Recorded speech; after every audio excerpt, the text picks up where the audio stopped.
Hello, welcome back to Mill Creek Range. Benji here, your host, and so here's my other little mystery box that I've been showing on a couple of shorts, and some of y'all have been asking, like AR America, and yeah, so it is a Cimarron, and what is inside of it is a, get this out or get this open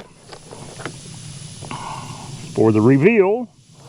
I have had it out, cleaned it up some, get all the oils all off of it so I can shoot it today, because as of right now it has not been fired by me. It is a new gun. I don't know if Cimarron or U-Birdie test fires them before that they ship them out, but as far as me, it has not been fired, and it is a new gun. And well, okay, I'll go ahead and bring it out here. All the paperwork, but it is a Cimarron 1860 Colt, not an Army, it's the civilian model. And well, let me go ahead and bring the camera in here closer so you get a better look at it. Well, okay, so this is the Cimarron 1860 Colt civilian model, and the reason I got it was, you know, they was offered the fluted version, which was, from, if I remember the history of it correct, a general or commander of the for Texas Rangers wanted, I think it was 1,000, I don't remember how many, but Colt made the cylinders in a fluted fashion.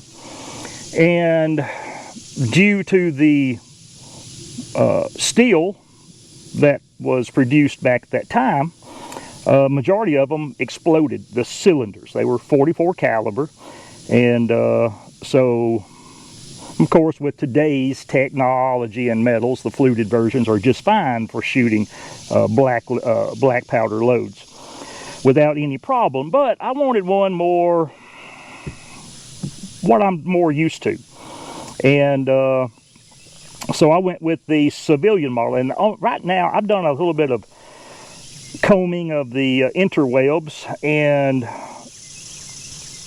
really the only difference I can really find between the Army version and the civilian version is the Army has cutouts in the recoil shield and a divot on the bottom of the butt for a addition of a attachable and detachable stock.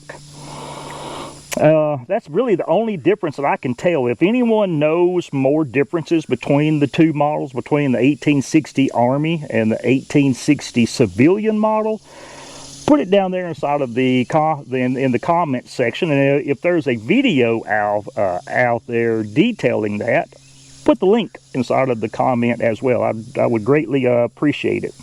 So this is my first cap and ball revolver that I can do full loads of black powder. My first cap and ball was this one here, which is somewhere in the 1970s U-Birdie Fantasy. It's a brass frame, it's a brasser in 44, so it's not period correct. Should be in 36 caliber, but this here is in 44, but it is off of the Gunnison format with the round barrel, which was a Confederate made revolver, cap and ball. And I've had this one here for probably 10 plus years now, and I'll shoot 15 grains of 3F with a 44 cal ball, and yeah, I've had a lot of fun with it. It's currently more of a wall hanger inside of my office. And then this one here I bought maybe 5 plus years ago. It is a Pieta, and it's more, again, it's another Fantasy brass frame, but it has the octagonal barrel, which is more common for the original Colt 1851, but it would have had a steel frame or an iron frame, not a brass frame. And it's also in 44 cal.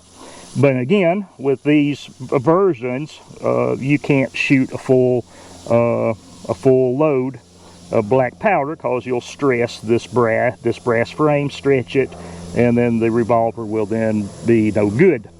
So I've loaded about between 12 and 15 grains of 3F black powder with these. And again, they're fun plinkers, but I wanted one that I could shoot a 30 grain charge, or 25 to 30 grain charge 3F with a 44 caliber ball. And I've seen a lot of Mike Bellevue's videos, and also Blackie Thomas. So one of the things I'm going to do now, last night, Blackie Thomas, if you're not familiar or don't know Blackie, look him up. His YouTube channel is his name, Blackie, B-L-A-C-K-I-E Thomas.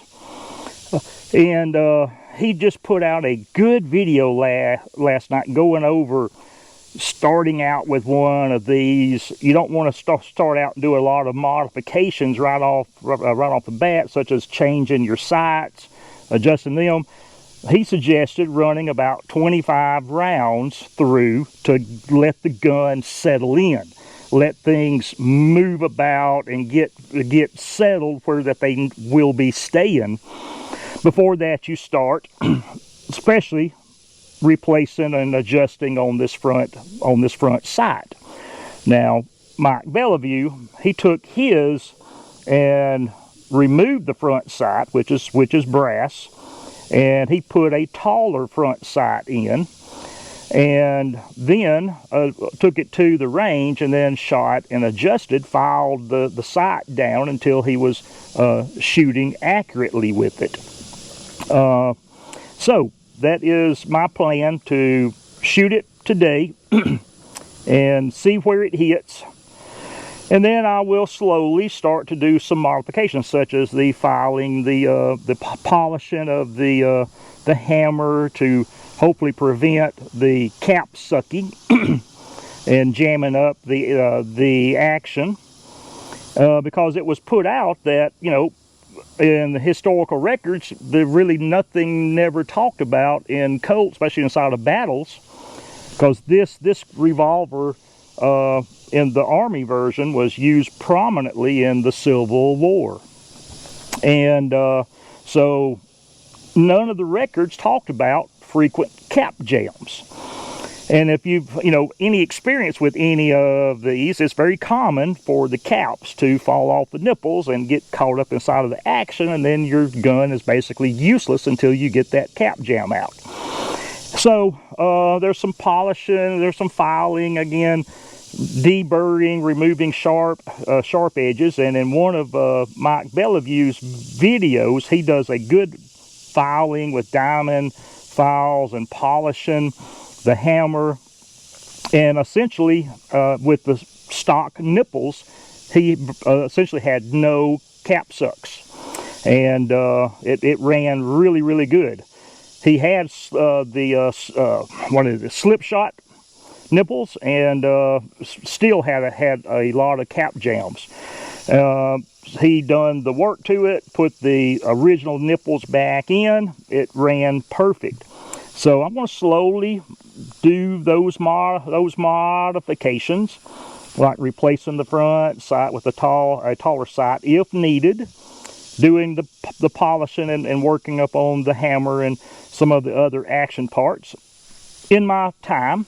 But I'm going to have fun. I'm going to have fun with it. It's going to be a plinker, but I'm going to run now the powder dispenser I bought for this one. Now the one I've got for these two other ones, the two fantasies, I've got that nozzle cut down to dispense out about 15 grains of powder. The one that I purchased was supposed to be a 30 grain nozzle, but it's only throwing about between 25 and 27 on the volume wise, and I'll say about the same on weight wise as well. So I'm not going to do any type of modifications to it. So if it throws a 25 grain charge, that's what I'm going to use. So enough of me jabbering on, but this is what was inside of the box. And so let's set up, take it out to the range here and load it up. I will load off camera because I'm sure most of you have seen the loading procedures. If you haven't, do a YouTube search. There's plenty of videos out there showing the loading of these type of revolvers. Now, one modification I may do later on, I did buy the paper cartridge kit from Guns of the West, and I do plan on making some paper cartridges later on. So, but I know with Mike Bellevue, you have to do some modifications to this part on the back of the barrel. This portion here, got to grind that away some so that you can get your conical type bullets in the paper cartridge to actually load up. Not really rushing that yet, so let's just see what it does.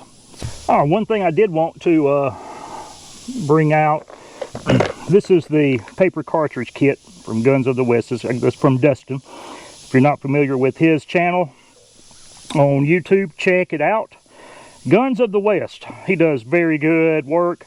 Covers different model guns used, primarily black powder guns. Yeah, nice little paper cartridge kit. Comes with your papers, your glue, your dye to form them, and all that you need is your powder and your bullet. So nice little kit there. And then also got his cappers. So these are made by Dustin, and they hold your caps. Got 3 of them inside of the pack, and they hold 12 caps total. So I'm going to be using these today as well. So I've not loaded them up with the caps yet, so I'll be doing that here shortly, so I can take this, load it up, and I'm going to try to put down, I don't know, 4 or 5 cylinders worth of rounds, and then it'll be a cleaning time. Okay, well, let's take this little puppy down to the range, and we'll get it loaded up. Be right back. Okay, so I got my revolver loaded up, and I put I got a new belt, which is just a triple K with a holster, cross draw holster, Slim Jim. I found on eBay, and yeah, I preferred with this one here, cross draw, and I'm shooting between 25-27 grains of 3F. This is Swiss powder. I'm using felt wads.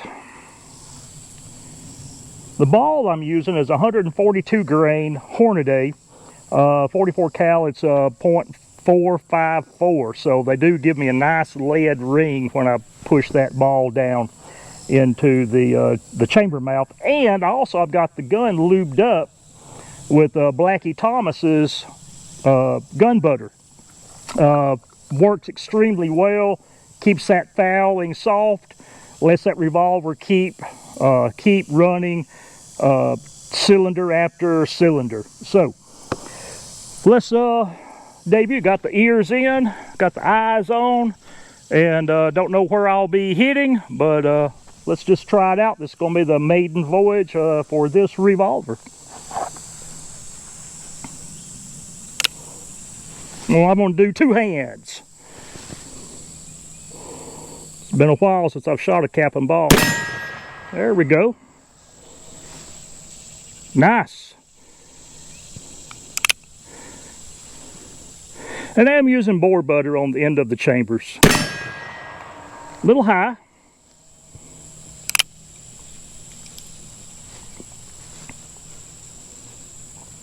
Cap just coming off there. Come on now. Another high one. See there, a little bit of a jump. There we go.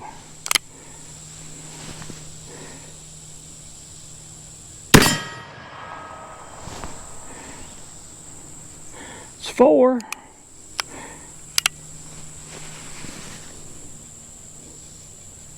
It is hot already. To the right.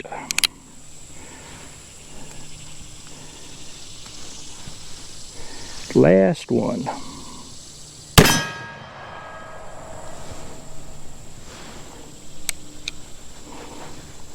Yep. So definitely cap's getting stuck out there, which I knew was going to be a possibility.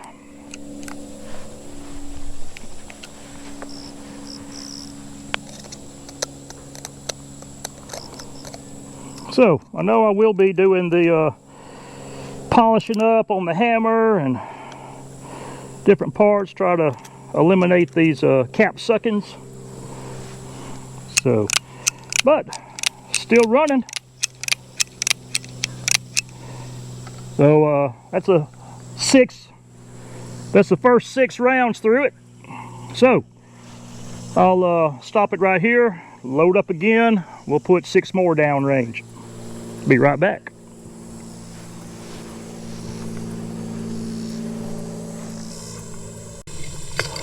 Okay, I'm loaded up with the next 6 rounds, and the gun butter is working good. The Swiss 3F's working great. I'm using Remington number 10 caps, and this little Guns of the West capper is working extremely well. The other one that I've used before was always a problem, one to load and also to cap. These work extremely well, so I would recommend anybody that shoots black powder, cap, and ball, invest in these little cappers from Guns of the West. And of course, the balls are working great. Again, they're 142 grain, round ball, .454. So let's put 6 more rounds downrange and see how she does.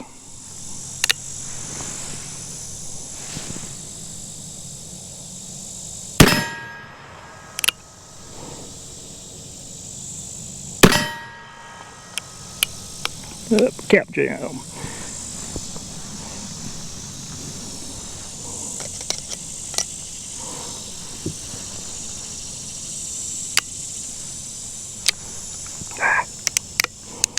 Come on now. Get back to my... There we go. I'm back here about 10, 12 yards.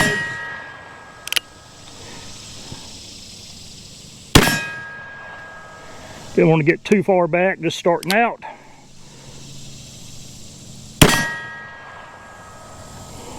Yeah, nice little grouping. Even though I'm at a short distance, but just want to try it out. Definitely going to have to work on the grips, abrade them up some because they're slick and I'm sweating. Oh, I knew that one was high. Okay. And another cap jam. Okay, but I'm empty. So, that's the maiden voyage of 12. And I'm going to load up more. Probably won't record them then on my last session.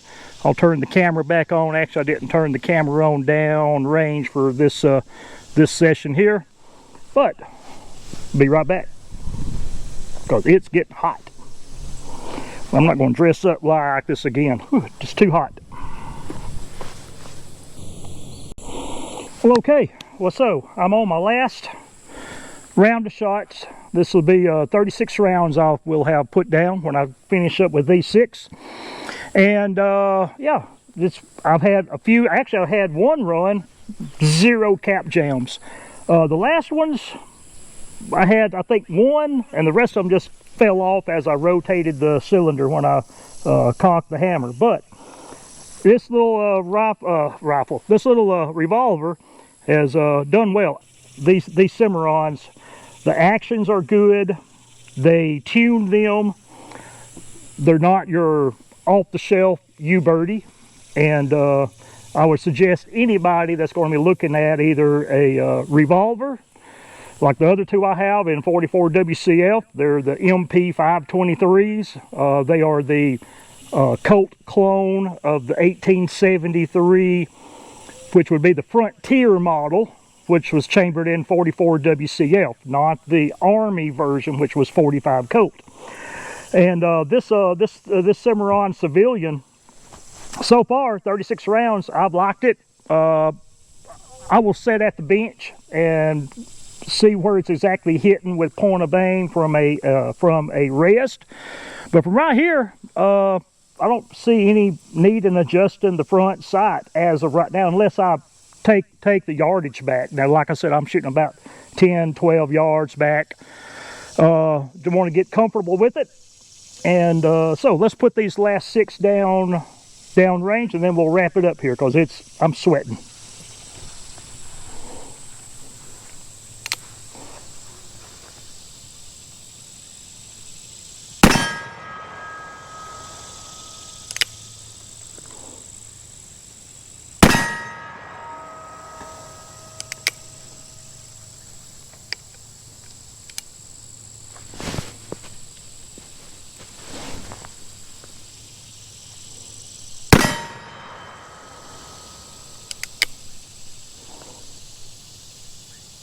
Ah, that is my first miss.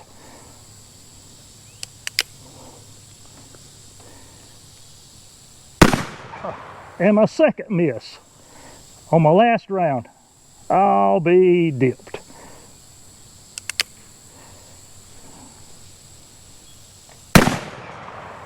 Really? My last 3 shots I miss. I'll be. Oh well. I was running single, and these grips are slick. What I typically do is I'll remove them, and I'll take some light sandpaper and rough them up to where that they grip, but my hands are sweaty and a little hard to hang on to. No really cap jams. One kind of attempted it, but it come off easy. 36 shots. Action is still nice and smooth, thanks to Blackie's gun butter.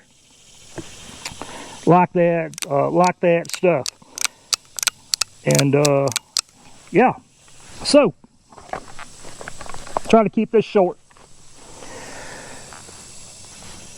Hope y'all had a good time watching the video. I've had a blast shooting. A little slow up on loading, but hey, that's what cap and balls are. If you have any suggestions on these model 1860s, put it down there inside of the comment section for me.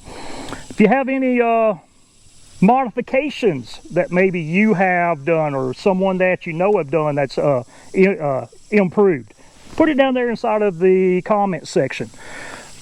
But until then, keep your powder dry. We'll help see you on down the trail sometime. Take care. Bye now.